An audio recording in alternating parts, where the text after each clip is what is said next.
Christians see the USA, but they see it through the eyes of faith. A secular person does not see it through the eyes of faith, but they see it a different way. Do you understand? Just as a Caucasian may see the U.S. in one light, but an African American may see it in another light. Why? Because they have two different histories. They have dealt with two different things. One of the biggest problems is they haven't shared their stories in an open forum enough so that all people understand, meaning we have a severe lack of education in this country. If you were to say that word republic, you would get too many definitions out of that word. It should mean one thing to all people who live here, but it doesn't. It means several different things. And in this day and age, with the education system, because it's been agendized, meaning that most of your curriculum is based on somebody else's agenda, they teach in very specific ways to get people to think in very targeted manners.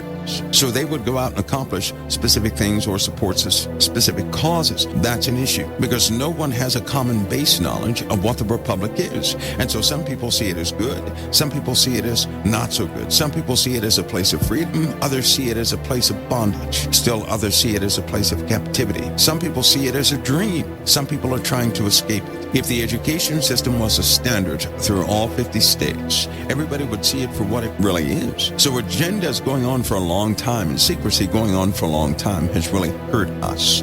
And what you really see happening is all of that pain, all of that hurt, all of that mistrust, everything has boiled up to the cap. See, I can't help but to go back and stay in the realm of truth. And when I go back, I see the pundits on TV very angry because one of their greatest policies were shot down, this, that, and the other. So both sides have an anger problem. This nation has an anger problem. Why? Because trust has been lost from race to race. Trust has been lost. And when you get in any time of high emotional state, naturally everybody's going to bounce back to that comfort area, which is to be back with those of your same color, your same type, your same thought patterns, so that you can be safe. Everybody will seek a place of comfort or safety, which means they will further segregate themselves away from each other. We're seeing this also. The words Democratic and Republican have become weapons. It's weaponized. You see conservative and liberalism, which equates to Democrat and Republican. And when you start talking about these two words, you're starting a war right then and there. Because people say, how can you be a Democrat if so-and-so? Or how can you be a conservative if so-and-so? And it's all wrong. Those people who come to this nation, you, me, and everybody else who are raised in this nation, we were the ones raised in the realm of agendas and secrecy. There was no transparency. No matter who was in office, there were too many secrets. Wouldn't you guys agree? And due to those secrets, a massive distrust began to happen because the first thing that goes wrong,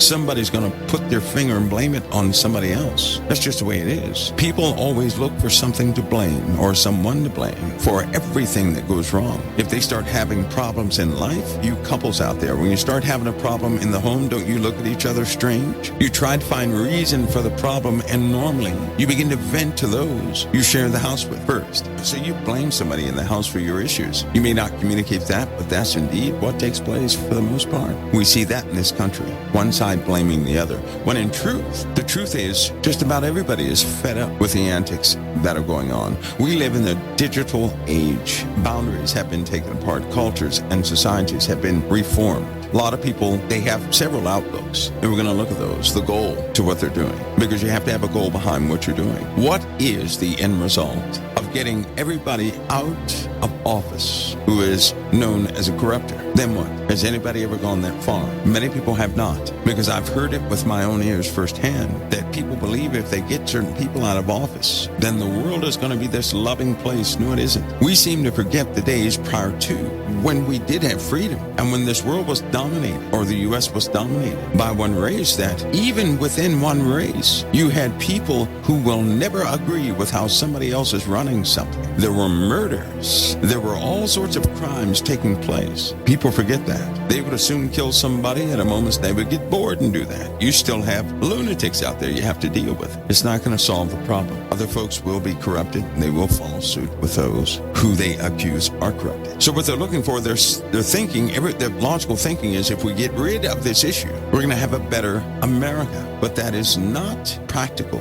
Nothing in history has ever been like that. Nobody has ever had a utopia like that unless it was forced. And the Bible teaches us something far different. See, we can never forget about the Bible. You have the goal. One is to restore the republic. My question is, to what? Now, that's based on a point of view. If you're going to restore the republic, in what state are you going to restore it? To what standard? Because these differences in standards is what caused the diffusing of the republic several times. We have too many different ideologies. With all those different ideologies, we're always going to have war. All of us should understand that. That's an unequivocal truth. It's happened all throughout man's history. Even in God's holy land, that same thing took place. One would turn against the other. Within the republic, there is something people can start working on to make sure they have, but it's been assaulted. Family values. How many sit down with a whole household and eat breakfast? How many sit down with a whole household and eat dinner? Or is it like this? Everybody goes off into the corner. They go play video games. They get on the phone. They're so busy researching, doing whatever they do. People live in the same house, even on lockdown, but they don't see each other. How many have seen it that way? The family unit has been assaulted a long time ago. Families were tight prior to the 80s. In the 80s, people began to have fun because of technology.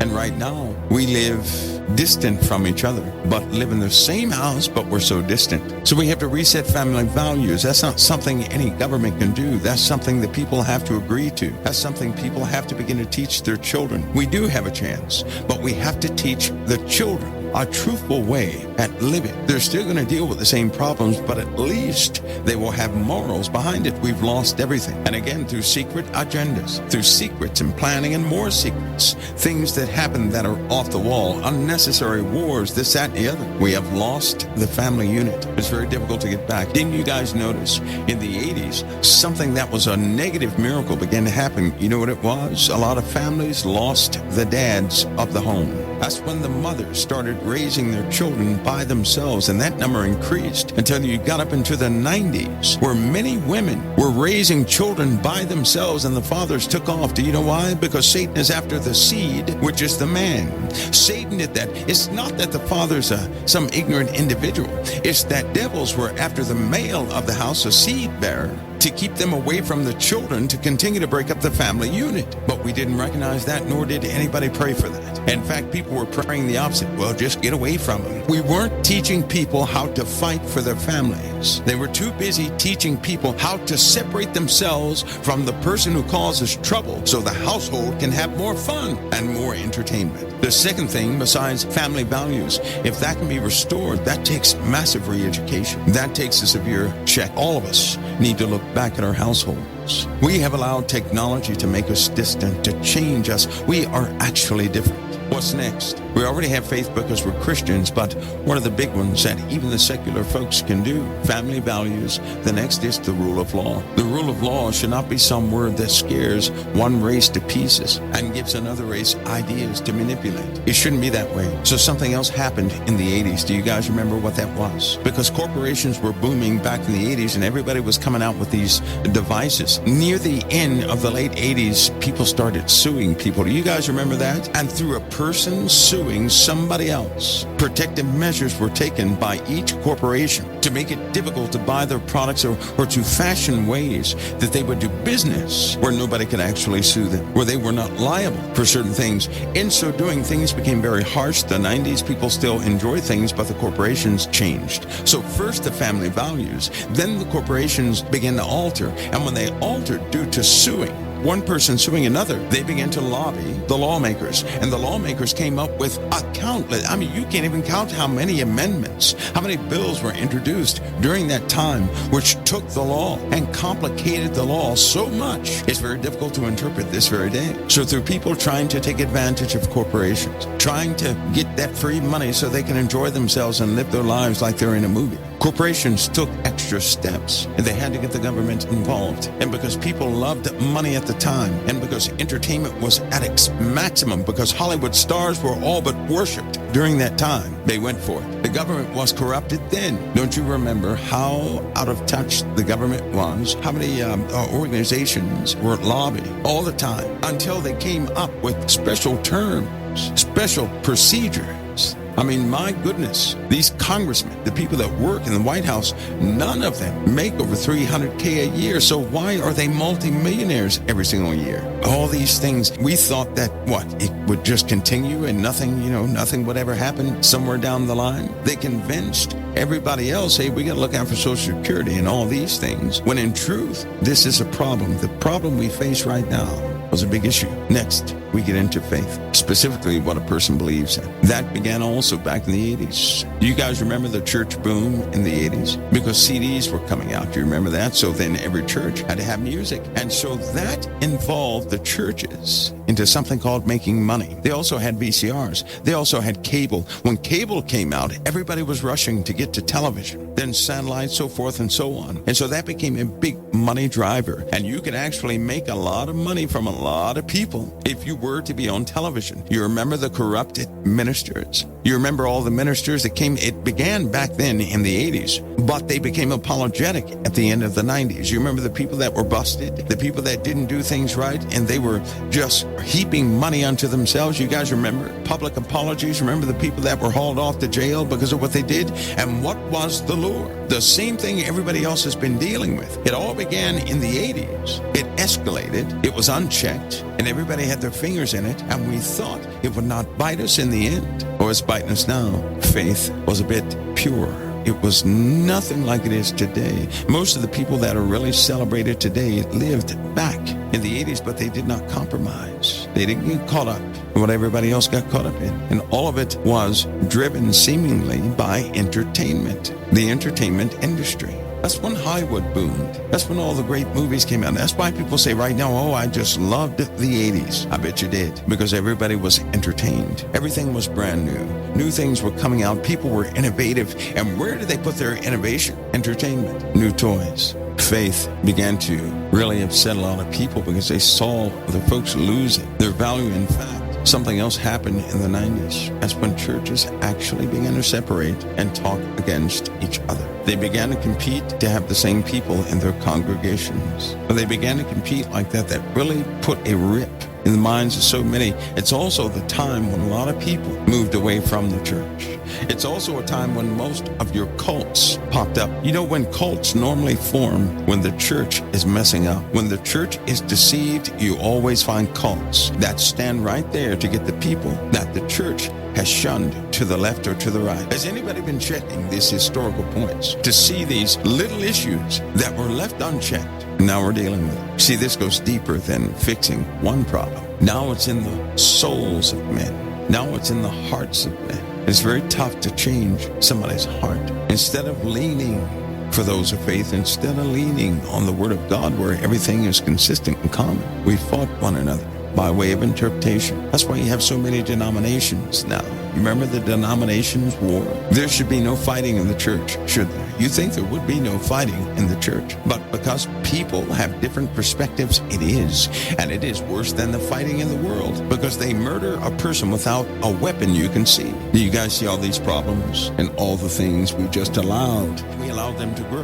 When they did grow, they went right into the children. Those children are the ones who now push agendas, get behind agendas. The president of a company is not the most valuable person. The president of a company, that person that makes all that money, he just knows how to pick the best employees, to assign the best executives. That's what makes him so rich. It's not that he is doing all the work right, but he's picking the right people for the job. And those folks they picked, they came from that generation that lived in the fallout of massive confusion, massive competition, when people began to define themselves. Do you guys remember the time in the 90s when a new generation had popped up? When this new generation was about 20 years old, what did they begin to do? They said, hey, I want to distinguish myself from everybody else. One of the first things they did was go get 200 piercings and 1,000 tattoos. You guys remember that? Because essentially a tattoo helps a person on the inside define something they want to express. A tattoo can express that. Everybody has messed up their flesh, so that's has no mark against you. Jesus saves the soul, not the flesh. But people ran out to go pierce themselves and get tattoos to distinguish themselves because they had something to express. That should have been a telltale sign that there's something inside of people trying to get out, and nobody's listening, because the suicide rate went up hand in hand when the people ran off to get piercings and tattoos. Entire cultures overlooked it, and then the internet came. Prior to the internet, did you guys remember? We may have had issues and problems, but we were still growing. People were very creative. I remember a time before the internet when creativity was just running through me all over the place. Something happened when the internet came out. So let me discuss that, because that's where something else took place, which really is causing a lot of problems today. Before the internet, companies did lobby in Washington, but for the most part, everybody did not know the details about it, so they went on about their business. Also, government did not overreach into people's lives too much. So they did what they did without the people's knowledge, and the people were somewhat, they were semi-okay with that. Things were flourishing all over the place. Things were normal. As soon as the internet came out, several things took place. One of the first things that took place was people were no longer limited by way of information, going to the library, having a set of books, encyclopedias, whatever the case may be. Everybody began to educate themselves by way of the internet. And those who weren't educated, they began to interact with other folks who knew other things. The knowledge base of the populace grew. As soon as that happened, people one by one began to do something. Aside from pornography, they began to find out that these corporations were doing things with the government they shouldn't do.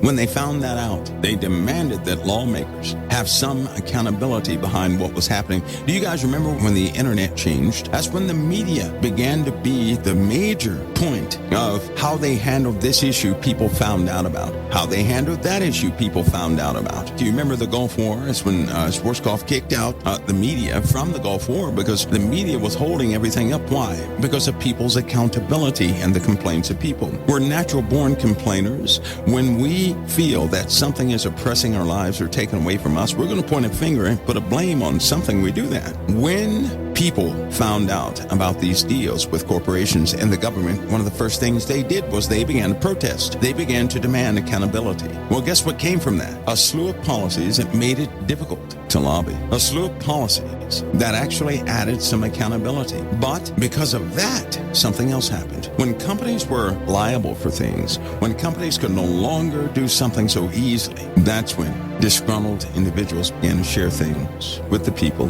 about these companies. And people used to hate corporations. Back then, remember, they blamed everything on the corporations. Stories were printed. The corporations were going to take over. All sorts of things happened with the corporations because it wasn't the government first. It was the corporations. They were the devil. And everybody was after the corporations. Boycotts took place. There were times when people would not buy clothing or would not do business with a certain store because of what they were doing. As a result of that, more policies took place. Now, this adds layers upon layers upon layers upon layers of secrecy, of legal jargon, and everything else, until it got to the point where everybody was scared to make a move, and they had to get the public on their side before they did anything. So then they began to brag or promote things corporations did with the people. They ran campaigns. They changed opinions. They let you know they were supporting certain things within America. And it was almost like a contest when that took place. And of course, people were suing, but people were also being educated. The corporations started to tell on the government. And they told about a bunch of wicked things they were doing. They began to print books and everything else. All this came from the corporations. That's when they fought back, telling on the government. And the government people got in trouble by way of the people because the people demanded an answer. This caused people to be nosy. This caused a lot of drama. When that drama took place, people began to notice a wickedness in the government, and a slew of conspiracies came forward. When that happened, many became instant experts in the law overnight and began to teach other people about secret things. That's where it really began, through a culmination of issues and problems and everything else. And when policies thickened to the point where you could no longer decipher them, where you had to have a constitutional expert to really find out what was going on. Everything was distorted. When things become distorted, when things are too cumbersome, too confusing, you know what people do? They break down into groups and they become the experts for that specific group. Now, everybody believes differently about the same thing. Now that word democracy means something different in the ears of many different groups. Now you're dealing with groups of people which was bolstered by social media, but all the borders were taken down. The corruptness of the government had been established. People paid the price for that also. They did, because they had to watch everything they did. Have you noticed that even now, when somebody comes on television, they say anything about politics, they have to talk to you. They have to convince you. Although they don't want your word, your feedback in anything, they have to talk to you. This lessens the complaints to come back. They do that all the time. And then we get into the rights age. That came with the internet too. People having a right to do things, until it got to the point where stealing information was one of the biggest and hottest things people could ever do. Now take note, while all this was happening, we confused our own world. Instead of simplifying, being open and transparent, people said, no, we're going to bog this one down in policy. Nobody can understand that. They'll never look again. So people adopted this attitude of what though? Out of all of that, when they started getting away with all this legal stuff, I remember, because one of the number one conversations on the internet had to deal with each individual, and each individual wanted to be right about what they talked about. Because being right about what you talked about was currency over the internet. It quickly turned into currency. To get people to listen to you, you had to know what you were talking about. You had to make your story appealing and everything else. So people began to present themselves as experts. Maybe you're a skewed expert or a self-taught expert. You're teaching people something different than somebody taught somebody else down the street. Now, everybody is at war because they want to be right. That further polarized Democrats and Republicans, because if you notice right now, the true fight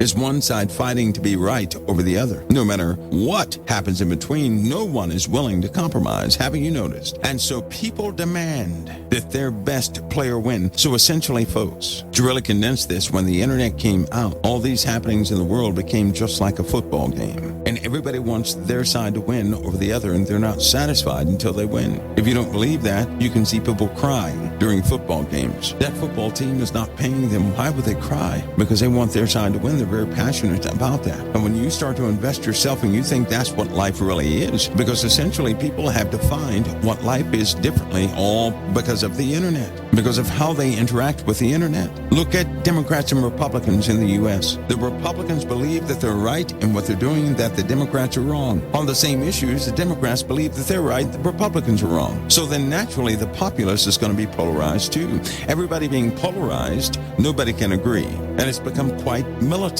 They'll go through strange lengths to prove a point. Civilians, the people who are not involved in government, they only know what they see. They only know what's being presented. They know that something is wrong. They can put their finger on it. Lots of people suffer from anxiety because they can't trust anybody. This has broken down the fundamental glue of the republic is broken. See, people like in the Democratic Party and Republican Party, among the Republicans, they think, well, there's nothing wrong with the glue. We're all together. Yeah, but you're distant from the other side. And they almost lost the meaning to having two polarized sides. One side gives the other side balance, which means both voices are required to get things done. They have forgotten about that because what they want now is for one side to have it their way. People right now, I guarantee you, people right now forgot that small point. You have Democrats and you have Republicans, and they do stand for different principles, but they're both for the republic. They are the checks and balance system, so that no one decision will go forward and be passed without the scrutiny of all views. They have forgotten that. Now they're at war. They were not to be at war. They were to be a machine where no dictator could ever get anything through the Congress or anything that looked like it was against Republic, and the ideologies of the Republic could not get through. They have forgotten their role because now they're at war. And when leadership went to war, when leadership openly conveyed how they hated one another, what did they think the civilians would do? Because you have people behind each person in leadership. People feel passionately, standing behind the people they believe in, just like they cry at the football games and they celebrate at football games. They do the same thing with these political figures. It has become the point of interest for their lives. Those in leadership need to understand this, that for each of them, there's a group of people blindly following them. They are responsible for every word they speak. And the media is given to report to the people the truth so that the people, their questions can be answered and questions that they have can be posed to the government. The reporters were never supposed to go out there by themselves to dig up a juicy story. All that came with this entertainment nonsense. So we started out being a serious people about the Republic, and then it quickly became a game, and everybody played, even the Christians, because if Christians would have prayed in the manner the living God told them to pray, none of this stuff would have surfaced, or certainly would not have continued. God has given us warning after warning. In the Bible, God gets our attention. He corrects us through mishaps, through disasters. But every time one comes, we do just like they do in the Bible. We rebel more and more. In the Bible, it says this quote, "Why should I stricken you anymore? And you'll just rebel more and more." When God strickens a people, it is not out of his anger. He does so out of correction. But every time he does that to a people, they strengthen themselves and fight back anything that caused them to lose anything. Can you all see the simplicity of what is actually happening? And because the machine, the filtering machine, is broken in Congress just for governmental things, they're never supposed to be in your homes. What in the world are they doing in your homes? That's another story. But anyway, they filter out certain things of leadership so that nothing looks like a monarch coming through the other side. It's broken. And now each side wants to establish itself as being the party that does it the right way. That's a monarchy. That is not democracy. If one person has a say-so, and it must be as that person wants, that is a monarchy. That is not democracy. That is dictatorship. That is everything this country was built against. Sadly, people don't understand that. People don't understand they need opposing views. Because if you don't have those opposing views, it is one side ruling all. How far have we slipped? You don't have to be a constitutional scholar to know these things. Do you see? We're following track with some of the ancient nations in times of old. They went through the same process. In fact, every country goes through the same process before they fall. Now, we can make a difference if we fall or not. The Christians can. If the Christians abandon their posts of prayer, of petition, of their heart being for and being thankful for this house, then no one is going to truly fight for it. They're only going to fight for themselves. See, all of our trust and faith should be in the living God. It should not be within men. And we've already been taught not to believe everything we read, no matter where it comes from. We know better than that. Our truth comes from the Spirit of truth, and there's no lie in the Spirit of truth. You're at a time now where you're either going to walk with men in the world and be X'd out by our Father, or walk in the Lord's way and be his child. So you're not making a difference of Democrat and Republican. That's not what you're doing. You need to understand what's happening. You have an antichrist, and a spirit of antichrist out there that will use both the Democrat and the Republicans to accomplish its means. Don't you realize that? You can't pick a side among the world because the antichrist is in both sides. How do we know that? God does not murder. God is not vile. And vessels of the living God have God's love in them. And their goal is redemption of their fellow man, not crucifixion or execution of their fellow man. Be careful of men. The Lord warned us in these days, do not put your trust in men. He already told us that the world will go back to fables and myths. He already told us that their stories would take your heart and supernaturally pull you into it. How many of you know right now that you've been supernaturally pulled into a cause and you don't know how you actually got there? It feels supernatural. Listen to me. The only thing supernatural you should ever have in your life is the pulling of the Holy Spirit from you being closer to Christ, not you being closer to some cause of men. Didn't the Lord say that in men is no truth unless he give it? But you're going to have to see that for yourselves. That will free a great many of you. But the Lord already told us during these times a spiritual betrayal would take place and many would fall away from the faith because they would choose something in the world. And if they continued on that path, that God would send them a strong delusion, that they would believe a lie, that they all might be damned who loved not the truth, but had pleasure in unrighteousness. What unrighteousness? To murder your brother. Any cause that makes you hate somebody else is not a cause of your Father in heaven. How simple is that? Doesn't matter what the cause is. Any cause that will make you hate your fellow man is not of your Father in heaven. Never once did he put in the hearts of anybody who followed him to hate King Nebuchadnezzar. Never once did he put in the hearts of anybody to hate specific people. Men do that. Men create mobs. Our Father redeems. Jesus has not come back. Mercy and grace is still here. Redemption is still his gospel. How fast do we forget? This is about redemption. This is about getting people out of the world who desire to exit, not to recruit more to go back into the causes of the world. The Lord didn't give the warnings to the world. He gave the warnings to us. He gave it to me. He gave it to you. Now you're in one of those times where you have to make a choice. See, if you choose the popular way, you're going to go along with the flow, just so you can be accepted. If you choose the Lord's way, those same people are going to say, well, why won't you join us in this against so-and-so? You don't want to face that, do you? You don't want to face being shunned by your fellow man to choose the ways of Christ. We've come down to the wire. Welcome to 2021. Now, how many people are going to talk redemption? They act like God is sleeping at his throne, like he can't do anything. Didn't he already say he would be watching everything here on earth? Didn't he say that his wrath would also be kindled at a specific time? God is not blind, nor is he deaf, but he sees all, and all Christians right now, all believers are being evaluated to see whether they are to be given over to a strong delusion or not. That strong delusion has been before you for a long time.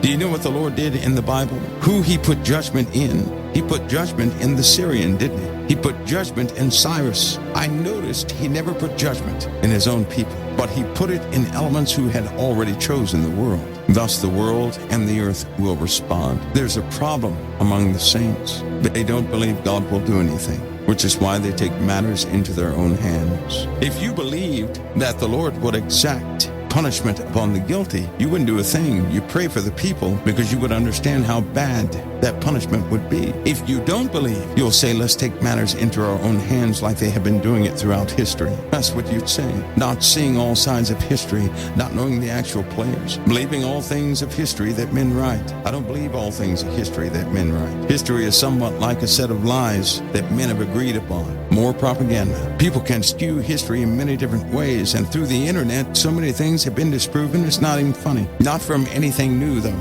From the words of the journals kept from several different people who spoke the opposite of what history books tell. God's children, however, already have a check in their spirits, a warning. Or it's one of those warnings, like if you proceed, you could potentially be parted. It's not your average spiritual check.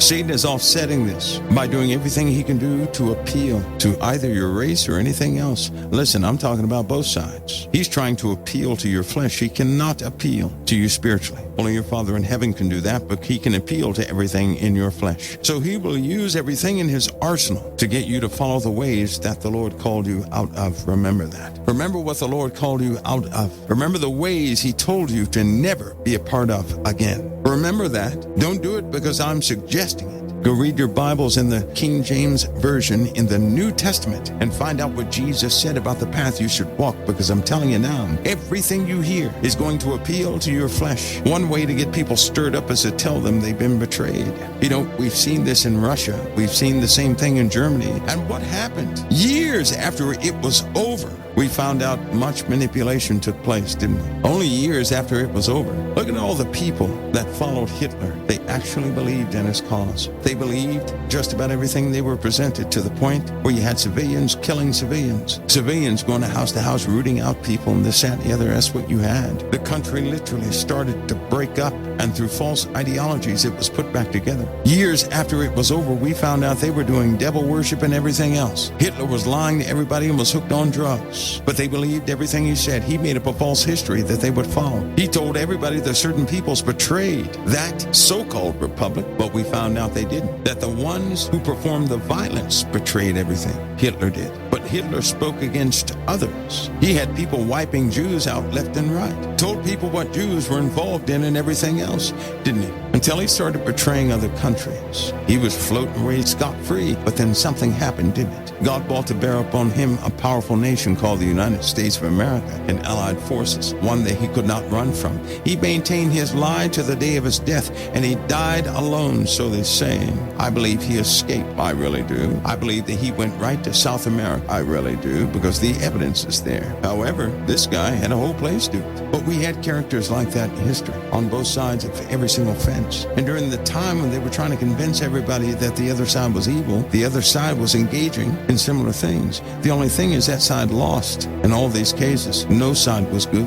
That's the funny thing. We read about Hitler, but did you read about the other side? See, the change came when everything was knocked down and they had no choice but to rebuild under a different banner. because both sides were rotten. The side Hitler was on, and the other side was rotten to the core. The SS started taking over everything, but the other side was still rotten, doing rotten things, and all of them were fixated on the Jews. The real target. Who really paid the price there? The Jews did. That's who paid the price. It was like they built a trap. The propaganda began, but the traps were already built. When they started the roundups, they had already locked up everybody who could free them. Anybody who had a heart to free the Jews or obstruct them killing the Jews, they had already taken care of. Something similar to that could happen right here. Because when you're looking in one direction, I can guarantee you something is happening in a different direction you're not looking at. People are looking at their enemy across the street, and a massive problem is coming from above your heads. And while we tangle with one another in disputes, another country is going to take advantage of us. If we're tied up with our own civilians, we're going to be ineffective to assist anybody else, because morale is going to be broken amongst the troops if they ever see us at war.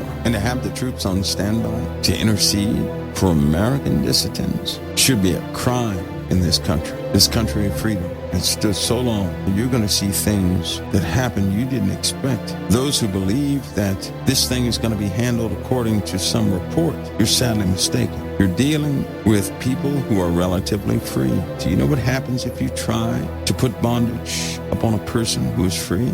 They're going to fight for their lives. That means it's going to be you or them. If it escalates to that point, we've lost the republic already, because that's no longer a republic. It's not going to be like civil war in times of old. No, you don't understand the weapons people can bring to bear, do you? I don't think that people realize the ammunition people can bring to bear. I really don't believe that you understand what will really happen. You know how many innocent people would perish out of ignorant fury? That serves nothing but itself. And who will be at fault for that? I'll tell you who. Christians. That's what our Father says. The world's not going to be responsible. We are. Because we're the ones that agreed with evil, letting it through. Evil is evil. Evil always appears to be good and the right thing to do. Evil puts its hand around your shoulder, but evil will slowly talk you into murdering anybody. That's how you know it's evil. If it's causing you to take somebody else's life, it's evil.